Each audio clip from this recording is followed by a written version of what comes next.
오늘 제가 드릴 말씀은 여러분들 교재에는 기업 경쟁력으로 표현했습니다만은 조직 경쟁력의 가장 중요한 핵심이 결국은 구성원과 리더에 의해서 결정이 되는 건데 우리가 한 70년대, 80년대, 90년대 올 때 한국 경제를 이끌어온 가장 큰 힘이 있다면 제조업 경쟁력이죠. 그죠? 이 제조업 경쟁력에서는 연구원들의 R&D도 굉장히 중요하지만 실제 생산 라인에 계신 생산 인력들의 경쟁력이 굉장히 중요하죠. 그죠? 네, 중요한데. 그래서 오늘 제가 던져야 될 얘기는 영과 일의 사고를 한번 지향을 해보자. 그 다음에 불가능하다는 이 생각들을 버려야만 혁신적인 아웃풋을 만들 수 있다. 예, 그리고 창의적 사고를 할 때 여러분들이 도출할 수 있는 결과들이 어떤 게 있는지 사례 중심으로 말씀을 드리도록 하겠습니다. 먼저 영과 일의 사고를 버리자.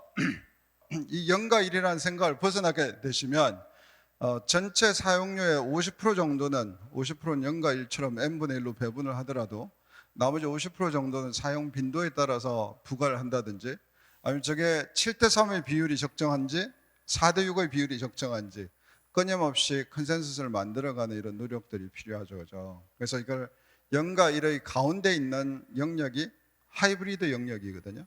그래서 여러분들 조직의 모든 제도를 한번 열어보시면 하이브리드 솔루션이 생각보다 수많은 사람들의 문제를 해결하는 굉장히 단순하지만 쉬운 해결책이 될 수 있고요. 두 번째는 여러분들 왜 신용카드 때문에 신용카드 안내센터에 전화하시면 생각보다 좀 뚜껑이 열리시. 한 두 가지 사례를 여러분들한테 이제 말씀을 드린 가장 큰 이유는 우리 대다수의 조직들이 가지고 있는 가장 큰 문제가 우리가 가지고 있는 솔루션은 영과 일의 방식으로 디자인이 되어 있고 우리가 경험하는 문제는 영과 일의 패턴으로 일어나지 않기 때문에 발생하는 문제들이거든요. 그래서 이제 이런 생각들을 조금 해보시면 생각보다 우리가 굉장히 많은 프로세스 혁신을 만들어낼 수 있다 이런 생각이 들고요. 베트남의 실제 사례입니다. 1990년에 베트남 정부가 Save the Children한테 도움을 요청을 합니다. 베트남 아동들의 영양실조 문제가 심각하니 이 문제를 좀 도와주십시오 이런 요청을 했어요. 분석을 해보니 굉장히 경제적으로 어려운 가정인데도 불구하고 아동이 굉장히 건강한 아이가 있는 집이 있다는 거예요. 이걸 소위 말해서 화이트 스팟이라고 그러거든요. 이제 여러분들이 이런 접근 방법을 사용하지 않을 때는 어떻게 접근하냐 이러면 다른 나라에서 영양실조 문제를 해결한 비슷한 사례가 어떤 게 있는지 찾아서 벤치마킹을 해봐라 이렇게 시작하시죠. 그래서 제리 스터니는 어떻게 하냐 저 마을 속으로 실제 들어갑니다. 들어가서 저 아줌마들하고 아기들의 식사를 준비하는 이벤트를 열어요. 이벤트를 여는데 그 이벤트를 어떤 형태로 여냐 그러니까 춤추고 노래 부르는 댄스 파티를 열어요. 10명의 베트남 아줌마들을 모아서 춤추고 노래 부르면서 아기들의 식사를 준비하는 이벤트를 열기 시작합니다. 그러니까 이게 어떻게 된다? 입소문을 타기 시작하는 거죠. 입소문을 타기 시작하면서 점점 참여하는 로컬에 있는 아주머니의 숫자들이 늘어나고 저 숫자가 계속해서 이제 늘어나기 시작하니까 일반 언론과 미디어에서 이 사실을 이제 보도하기 시작하겠죠. 그러면서 베트남 전역으로 이 사건들이 번져나갑니다. 그러니까 6개월이 지나서 어떻게 된다? 아이들의 65%가 영양 상태를 회복하게 되고요. 가장 중요한 것은 제리 스턴린이 떠난 이후에도 이 문제는 그대로 지속되고 있다는 거죠. 지속 가능한 솔루션이 만들어진다는 거죠. 그죠?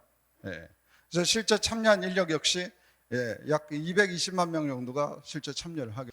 그래서 여러분들 이 사례를 한번 잘 생각해 보시면 여러분들 조직에서 어떤 일을 하려고 할 때 예산 문제가 되는 이런 부분들은 아주 생각보다 쉽게 해결되는 이런 가능성이 있지 않을까 하는 생각을 하게 됩니다. 두 번째 사막에 채소밭을 만든다. 말만 들으면 불가능하죠, 그죠? 네, 예. 실제 이걸 이렇게 바꾸는 주력의 기업은 이스라엘에 있는 네타핌이라는 조그만 점막 관계 기술 전문 기업이고요. 이 기업이 사용한 기법은 굉장히 쉽습니다. 내가 재배하고자 하는 식물, 이 식물이 물을 흡수하는 속도를 정확히 찾아내고, 이 물을 흡수하는 속도가 100 정도라면 이 채소한테 물을 공급하는 속도를 103에서 105 정도에 맞췄어요. 그럼 내가 주는 모든 수분들이 실질적인 식물이 성장하는 데 필요한 수분으로 바뀌게 되죠. 그죠?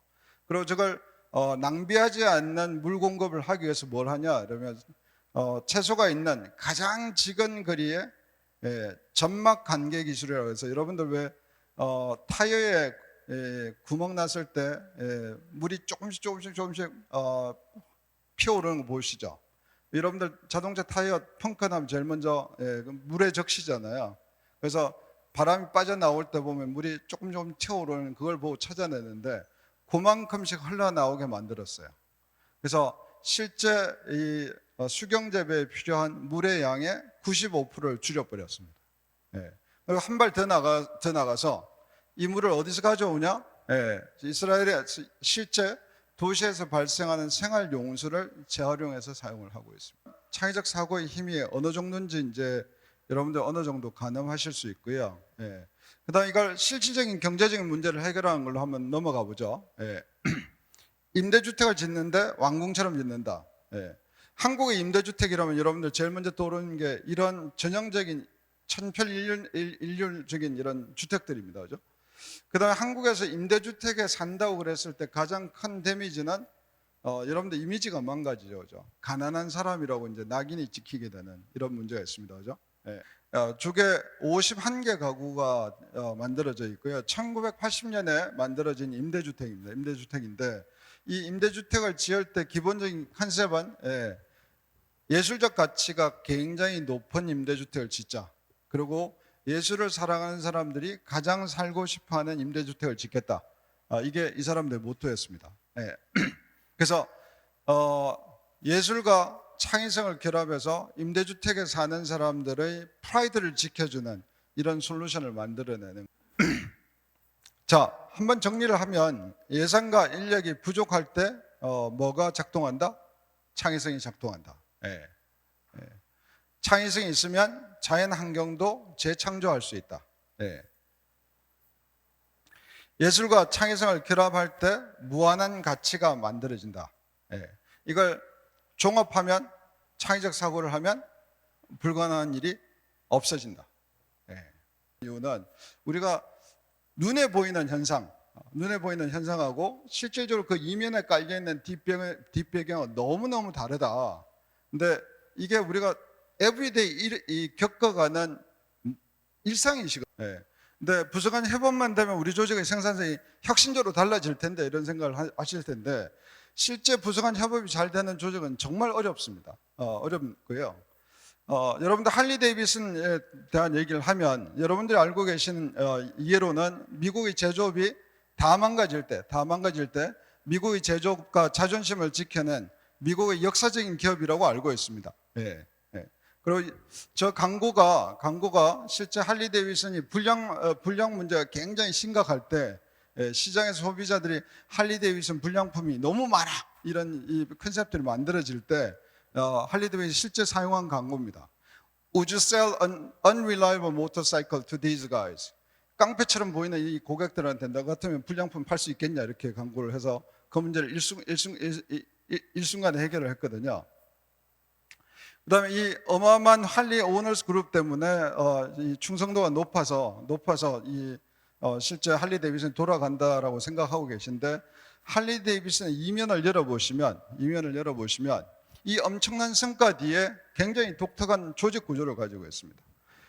여러분들이 계신 연구소의 대다수가 수직형 조직 구조일 것 같고요. 제가 안 열어봤습니다만 할리 데이비슨은 원형 조직을 가지고 있습니다. 이 원형 조직이라는 게 뭐냐? 회사 내의 기능을 생산, 판매, 지원 3개의 부서로 나누고, 한 개 부서는 반드시 나머지 2개 부서와 오버랩 되게 조직을 디자인합니다. 자, 실제 이 모습이 가운데 앉아 있는 분이 할리 데이비슨 CEO예요. 나머지 세 분이 생산 판매 지원을 책임지고 있는 임원들입니다. 저 네 분 사이에는 데일리 소통이 실시간으로 일어나기 때문에 네 분이 회의하는 경우가 거의 잘 없어요. 할리 데이비슨이 저 조직 구조를 도입하고 나서 내부 회의의 70% 이상을 없애버렸어요. 왜? 실시간 소통을 하고 있는 조직이니까 회의를 할 필요가 없죠. 그 다음에 메이오 클리닉 관련된 서비스 이노베이션 사례는 실제 한국의 종합병원, 저도 이제 조만간 서울대병원에 가야 되는데 일단 병원 예약이 잘 안 됩니다, 그죠? 6개월씩 기다리게 만들죠.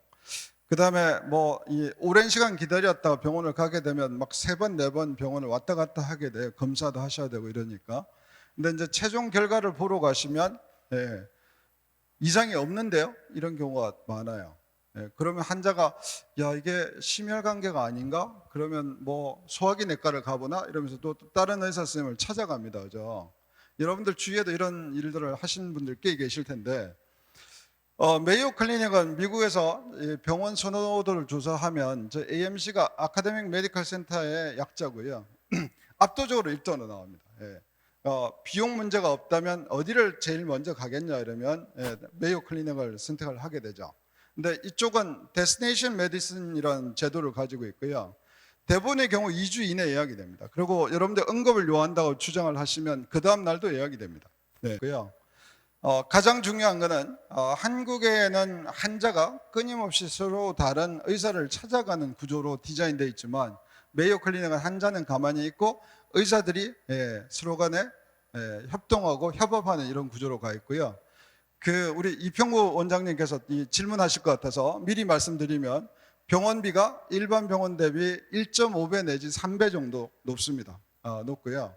근데 3배라는 이 수가가 큰 문제가 안 되는 것 중에 하나는 이 메이오 클리닉의 데스티네이션 메디슨이라는 프랙티스를 따라가는 분들은 컴플렉스 케이스라고 그래서 자기의 병의 원인을 잘 못 찾아내는 이런 분들이 주로 많이 갑니다. 많이 가고요. 두 번째, 여러분들 주위에 보면 그 중병에 걸리게 되면 한국의 의료 시스템 하에서는 한 6개월에서 1년 가까이 시간이 걸립니다. 그죠? 진단받고 수술할 의사 찾아내고 수술받고 회복하는 이런 전체 1년의 과정이 한 쉽게 6개월에서 1년이 걸립니다. 메이오 클리닉은 월요일 아침에 입원한다는 가정이 있으면 필라스피가 금요일 오후에 퇴원시킨다. 이런 필라스피를 가지고 있어요. 그래서 실제 지금 이건희 회장님이 살아 계실 때 삼성병원의 그 심혈관계를 똑같은 방식으로 메이오 클리닉 방식으로 바꿔 놓으셨어요. 근데 굉장히 아쉽게도 우리 이건희 회장님은 와병을 하셨을 때 삼성 서울병원을 못 가셨죠, 그죠? 그래서 그런 안타까움이 좀 남는 이런 케이스고요. 메이오 클리닉의 이 프로세스 이노베이션들을 잘 열어보시면 끊임없는 노력과 혁신을 하고 있다. 그래서 센터 포 이노베이션, 저기에 실제 의사 간호사들이 환자의 입장에 빠져서 끊임없는 시뮬레이션. 마지막입니다. 골리앗을 이겨버린 다윗. 한국의 조그만 작은 은행이 세계적인 은행을 인수하는 이런 모습들인데요. 여러분들 스코틀랜드 생각해 보시면 인구가 500만, 한국 대비 한 10분의 1 정도 됩니다. 그죠? 근데 퍼캡ita GDP를 보시면 US 달러로 저쪽이 37,000불, 우리가 32,000불. 스코틀랜드의 주요 수출 품목을 보시면 굉장히 산업화된 나라는 아니라는 걸 아실 수 있죠.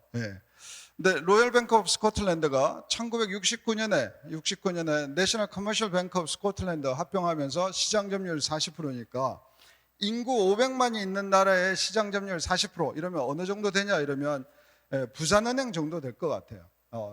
크기로 보시면 이 은행이 오른쪽에 보시면 2000년 3월에 내셔널 웨스트 뱅크라는 영국의 메이저 은행을 인수하면서 이약 시가총액 자산 기준으로 세계 5위로 성장하게 됩니다.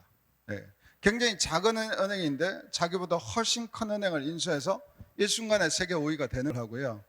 굉장히 놀랍게도 고객한테 주는 불편함을 제로로 만들기 위해서 모든 지점을 단 하나도 합치질 않았어요. 모든 지점은 그대로 살려놨습니다. 살려놨고요. 한 지붕 두 가족. 커스터머 컨택이 일어나는 모든 브랜치와 모든 브랜드는 손을 하나도 대지 않았고, 커스터머 컨택이 안 일어나는 모든 조직은 하나로 합쳤어요. 한국은 정반대죠. 지점망을 통폐합을 하게 되죠. 그죠? 그래서 실제 이걸 통해서 엄청난 경제적인 성과를 만들어내고 세계 5위 은행으로 일순간에 도약하는 이런 모습을 보실 수 있죠. 자, 내셔널 웨스트가 이런 일을 할 수 있었던 가장 건재에 깔리는 힘이 뭐냐?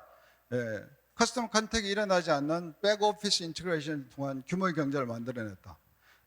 멀티 브랜드, 인수는 했지만 예전 브랜드를 그대로 사용하게끔 만들었다. 고객들한테는 통합 프로세스에 일어나는 어떤 영향도 받지 않게끔 만들었다. 실제 우리 그 박희천 원장님 더 전문가실 텐데, 자동차 산업에서 일어나는 플랫폼 통합 전략을 금융산업에 도입한 세계 최초의 사례가 바로 이 사례입니다. 던져봐야 될 생각들 중에 하나는 현재 우리는 공급자 중심인가 소비자 중심인가?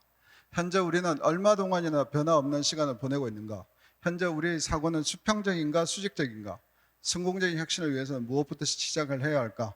성공적인 혁신의 혜택을 가장 많이 받을 사람은 과연 누구일까? 이렇게 생각해 보면 실제 저 일을 하고 있는 리더와 구성원들이라는 거죠. 자, 제목이 메타버스 시대와 리더십 4.0. 뭐 제목에 답이 다 있는 겁니다. 이 개념 딱 알면은 되는 겁니다. 이 시대의 시대적 환경이 뭐냐? 이 시대를 뭘로 정의할 것인가? 수많은 정의가 있겠죠. 또 수많은 사람들이 정의를 합니다. 여러분들 나름대로 또 조직에서 쭉 얘기하시면서 시대를 여러분들께서도 나름대로 이해하고 소화한 대로 정의를 해서 직원들한테 아마 뭐 기회가 있을 때마다 전달을 하실 겁니다. 지금 여태까지 잘 나가고 서바이벌 했다 하더라도 어느 순간에 이런 비참한 상황으로 빠질 수가 있다라는 것을 얘기하지 않느냐라고 생각해서 보여드렸습니다. 자, 세상이 뒤집어지고 있습니다. 얼마 전까지 얼마 전은 아니죠. 저희들이 또는 뭐 여러분들 뭐 연배가 뭐 비슷하거나 그렇기 때문에 활동할 때 주로 저희는 무슨 세대라고 얘기할 수 있냐면, 제가 그냥 표현하자면 우리는 토플러 세대다 이러지. 토플러 세대, 그죠? 우리가 주니어 때 뭐 학생이거나 또는 직장에 들어와서 토플러라는 사람이 굉장히 유명했죠, 그죠? 뭐 때문에 유명했습니까? 제3의 물결이라는 얘기를 하면서, 자, 여태까지 농업 시대, 산업 시대는 끝나게 되고 앞으로 다가오는 세계, 1970년 이후죠. 다가오는 세계가, 물론 제3의 물결이라는 책을 1980년에 썼지만 그 전에 10년 전에 미래의 충격이라는 책을 씀으로써 여태까지 전대미문의 새로운 세상이 다가오고 있다. 마치 아까 제가 설명드린 것처럼 그런 얘기를 우리가 듣고 자랐습니다. 그리고 그것은 지금은 너무나 익숙하지만 지금으로부터 40년, 50년 전에는 너무나 생소했던 정보화 시대라는 게 온다 이랬지 않았습니까? 정보 지식 사회도 아니고 정보화 시대라는 말을 들었는데, 그 부분을 우리가 사실은 굉장히 어색하게 들었던 그 상황 속에서 있었던 것이죠. 그런데 이 시대에 리더가 가져야 될 네 가지 눈은 시력, 시야, 시각, 시선을, 그 중에서 either or가 아니고 both and 다 가져야 이 시대가 과연 4.0의 시대인 건지 아닌 건지를 변별할 수 있지 않겠는가라는 차원에서 리더십의 컨셉 중 하나로 해서 여러분들께 말씀드리면 되는 거예요. 이게 뭐냐면 결국 과거의 잉크의 시대에서 지금 링크의 시대로 다 연결된다. 자, 그러면 4.0의 세계는 그럼 3.0의 세계와 어떻게 다를까라고 보면 매우 비슷해 보이긴 하지만 3.0의 키워드의 중심에 자리 잡고 있었던 단어는 창조였던 것 같아요. 그래서 크리에이션, 크리에이티비티 또는 크리에이티브, 우리 용어로 따지면 창의, 창조, 상상력, 인스피레이션, 이런 단어들이 글로벌 얘기할 거 없고 그냥 국내 기준으로 보면 한 10년에서 길게 보면 15년 가고, 지금도 이 얘기하면 강의할 때 진부하다 이런 얘기 안 들을 겁니다. 근데 이미 그것은 제가 보기에는 3.0의 키워드라는 거가 중요하지, 메시지가 중요합니까? 메시지 시컨 떠들었다가 딴 데로 가버리면 바보 되는 거지 않습니까? 근데 메타버스인 것 같다라는 쪽으로 기울게 됩니다. 그러다 보니까 제가 이거 정말인가? 그 메타버스 진짜인가? 그랬더니 다 설명들이 주로 디지털 테크놀로지, 디지털 트랜스포메이션의 입장에서 메타버스 쪽으로 설명이 되더라고요. 이걸 통해서 이제 4차원으로 인간이 넘어가는 과도기에 있는 거로서 메타버스를 저는 그렇게 바라봅니다. 중국말로 따시, 그러니까 메가 트렌드. 시대의 트렌드를 타지 못하고, 아까 그 파도로 따지면 파도를 타지 못하고 파도에 휩쓸려 다니거나 아니면은 파도에 저항하거나 그러다가 그 정도 됐대요. 자, 1.0, 2.0, 3.0. 이게 아마 여러분들 주니어 시절서부터 걸어왔던 리더의 모습이고, 아마 뭐 1.0은 여러분들 스스로가 1.0 리더 출신들은 아닐 겁니다. 여러분들이 주니어 시절에 리더십을 잘 발휘했던 인물들이 주로 이런 인물들이었어요. 1980년대서부터 90년대 중후반까지 1.0이었습니다. 대한민국의 리더의 개념은. 그런데 IMF가 오면서 리더십의 개념이 달라집니다. 혁신형 리더, 지식형 리더. 이 2.0 시대의 잭 웰치가 전체적인 전 세계를 리더십을 주도한 겁니다. 리더의 가장 중요한 조건은 혁신이다 이거. 뭐 지금도 이렇게 얘기하면 틀린 말입니까? 별로 이렇게 뭐 아웃 오브 데이트한 말은 아니에요. 근데 키워드가 혁신은 2.0의 키워드라고 저는 봅니다. 그러다가 그 뒤에 나오면서 융합형 창조형 리더의 이슈가 나왔습니다. 시대로 보면 2.0 리더의 대표적인 인물이 잭 웰치라고 한다면 3.0 리더의 대표적인 인물이 누굽니까? 스티브 잡스였죠. 잡스가 뭐 지금 뭐 죽었기 때문에 그렇지만 얼마나 오랜 동안 우리의 마음을 사고 리더십의 핵심을 사고, 그 키워드는 뭡니까? 창의, 창조 이런 거 아니었습니까? 실제로 그 본인이 직접 익세큐션을 했고. 자, 그러면 중요한 건 뭐냐면 아까 네 번째 파도가 오고 4차 산업혁명이라고 표현을 하던, 디지털 트랜스포메이션을 표현을 하던 4.0 사회에 어떤 리더가 중요할 건가? 창조형 리더, 융합형 리더, 이렇게 강조하는 뭐 리더십 강의를 하는 분들도 있어요. 그렇게 틀린 말은 아니죠. 근데 그거는 벌써도 창의형 리더였어요. 그러면 지금도 마찬가지. 시대는 한번 뭐 문명사적 파도를 한 번 더 걷는다고 하는데 리더십은 비슷하다? 아니겠죠. 연결형 리더, 플랫폼형 리더라고 보게 됩니다. 자, 리더십이 이런 과정을, 이게 한 40년 동안 바뀐 겁니다. 자, 우리가 뭐 입사를 했거나 처음에 조직에 들어왔을 때 누가 리더는 권위가 있어야 되고, 어깨에 좀 이것도 있고 가오도 있어야 되고 가다도 있어야 되고, 말은 뭐 적게 해야 되고, 그죠? 말할 때 말에 힘을 탁 줘야 되고, 그래야 권위가 있는 거죠, 그죠? 포지셔널 파워는 리더십을 움직이는 원천을 권위라고 보는 거죠. 권위. 몇 가지의 형태로 돼야 되는 겁니다. 근데 최근에 리더들을 이렇게 대규모 보면 일론 머스크 한번 이렇게 쭉 보시면 거의 이렇죠.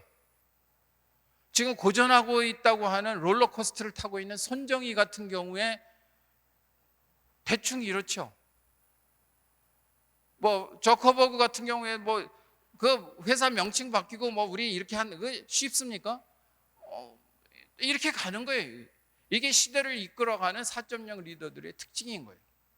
그러니까 여러분들이 물론 잘 소화를 하셔야 되겠죠. 만약에 갑자기 어느 날 갑자기 내일서부터 이렇게 하시겠다고 하면 그 조직 생태계가 여러분들을 견디지 못할 가능성이 있죠. 그렇지만 디렉션이 그런 거다, 트렌드가 이런 거다, 이게 리더십의 메인 이슈로 움직여가고 있다.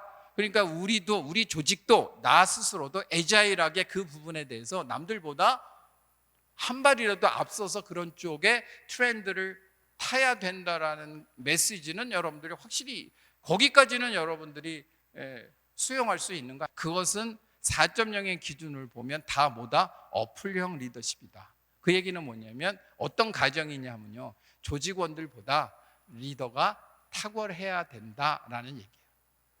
틀립니까? 너무나 당연한 얘기 아니에요? 리더가 탁월해야지. 그러면 그 베이스를 갖게 되면 어떻게 되냐면 leader should know everything. 내가 모든 걸 다 알고 있어야 나의 리더십이 발휘된다고 생각할 수밖에 없잖아요. 그죠? 그래 나의 탁월성. 그러면 어떻게 됩니까?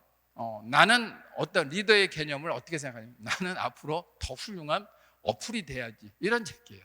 품위서 쓰는 제도, 결제 제도라는 게 뭡니까? 밑에서 묻고 내가 답하는 거잖아요. 내가 사인을 한다는 건 그렇게 하도록 하여라라고 디시전 메이킹을 한다는 게 뭐예요? 내가 답을 주는 거잖아요. 만약에 그 답이 아니면 반려를 하겠죠. 또는 부르겠죠. 이건 문제가 있는 거 아니야? 이렇게 묻겠죠. 그렇게 하는 거예요. 그러니까 리더의 역할은 뭡니까? 답을 주는 사람이죠. 근데 이게 맞습니까? 그러면 1번 똑같은 문제 되죠. 내가 모든 걸 다 알고 있어야 되죠. 더 설명이 필요 없죠. 우리 문화예요. 질문은 바보고 답변은 훌륭한 사람이다. 근데 시대가 어떻게 됐어요? 질문하는 사람이 용감하고 유능하고 더 앞서가는 거죠. 당신은 설계형 리더인가? 시공형 리더인가? 자, 이 건물 혹시 두바이 가보신 분들 있으신가요? 있으시죠? 828m예요. 전 세계에서 가장 높아요. 사우디 제다에서 지금 1km짜리 지금 짓고 있어요. 근데 뭐 공사 중단돼 가지고 현재 제일 높아요. 828m예요. 저는 뭐 하여간 어떻게 하다가 2번을 갔었어요. 공사 중간에 한번 가고 짓고. 어디서 시공했냐면 삼성에서 했어요. 우리 뭐 제가 얼마나 그 우리 직원들한테 그 자부심 가지라고 설명을 했는지 몰라요. 삼성이 이거 세계 최고층을 했다 어쩌고 저쩌고. 자, 이거 져가지고 삼성이 돈을 많이 벌었겠어요? 아니면 손해 봤겠어요? 아니에요. 돈을 벌었어요. 손해보고 하면 안 되죠. 벌었어요. 벌었는데 여기에 질문은 뭐냐면 실제로 건물을 진 삼성보다 돈을 더 많이 진 회사가 있는 거예요. 더 많이 벌었어요. 거기가. 어디에? 설계 회사예요. 그러면 여러분들 생각날 거 아니에요. 그 삼성이 설계해갖고 시공까지 하지고 왜 자신이 없는 거예요. 시공은 넘버원이라는 자신이 있는데 설계를 넘버원으로 할 자신이 없는 거예요. 왜? 전 세계에서 설계만 따로 전문으로 하는 넘버원, 넘버2, 넘버3 회사가 있는 거예요. 삼성이 그거보다 실력이 없는 거예요. 그래서 거기다 맡겼어요. 엄청난 돈을 주고. 그러니까 결과적으로 걔네들은 설계만 해주고 뭐 감리한다고 돈 또 받고 계속 구전 뜯으면서 우리는 열심히 인수방파, 인도, 스리랑카, 방글라데시, 파키스탄 그 인부들 안전사고 하면서 올린 거예요. 자, 이건 뭐예요? 리더십의 패러다임도 이제는 바뀌어야 된다. 우리는 어떤 리더십을 훌륭하게 생각하냐? 시공형 리더십. 열심히 일하고 내가 우리 직원들보다 더 열심히 해야지. 그리고 그 대신에 뭐가 없어요? 개념 설계 능력이 없어요. 미래에 대한 청사진이 없어요. 미래의 세상이 어떻게 간다는 그 그림이 없어요. 설계하는 능력이 없어요. 이거 키워야 됩니다. 이건 리더십에 굉장히 중요한, 이건 양보할 수 없어요. 물론 TF팀을 둬가지고 핸들링하는 거, 그거 다 리더가 알아서 하는 거예요. 그것을 하겠다고 판단하는 것 자체가 뭐예요? 리더십의 이슈라는 거죠. 자, 네 번째, 3D형 리더인가 4D형 리더인가? 시대는요 이미 3D를 지나서 4D, 가상현실, 메타버스 이쪽으로 갔죠. 그러니까 지금의 모든 사고는 뭡니까? 가상과 현실을 왔다 갔다 하면서 그것을 스위치업 하면서, 왜? 세상이 그쪽으로 가기 때문에. 그런데 3D라는 건 뭐예요? 그냥 현실 공간 속에서만 리얼리티, 실존 이쪽으로만, 현실로만 따지는 거예요. 근데 원래 여기 2D형 리더인가 4D형 리더인가 이렇게 질문하려고 했는데 여기 또 그 원장님들 계셔가지고 이제 하나 업그레이드 시켜 드린 거예요. 보통 원고는 2D형 리더인가 4D형 리더. 왜 2D형이냐면 2D도 어려운 게 아닌 게 보통 리더십의 거의 평균이 2D예요. 평면적인 거거든요. 평면적인 거. 이거 어려운 겁니다. 3D도 어려운데 이게 3.0이 3D 개념이었거든요. 지금 4D로 이미 또 가버린 거예요. 그걸 능수능란하게 일상에서 구사할 수 있어야 훌륭한 리더다. 마지막이요. 당신은 저화질 리더인가 고화질 리더인가? 이건 화질에 관한 거예요. 이거 디즈니 사진인데요. 여기 보면 이것 때문에 그렸어요. 여기 보면 기스가 난 것은 상처가 이렇게 났죠. 이게 애니메이션 스틸 화면을 잡은 거예요. 디즈니 이 영화 보면요 보이지도 않아요. 이렇게 움직이면서 말을 타고 이렇게 하면서 쏘는데 여기 이렇게 흉터가 난 거를 디즈니 그림에 그려져 있어요. 근데 그걸 실제로 제가 이렇게 여러 번 봤거든요. 보이지가 않아요. 그거를 왜 그렇게 빨리 돌아갔는데 볼 수 있겠어요. 그런데 그래서 디즈니는 왜 사람들이 보지도 않는 거를 저걸 그릴까? 디즈니의 철학이에요.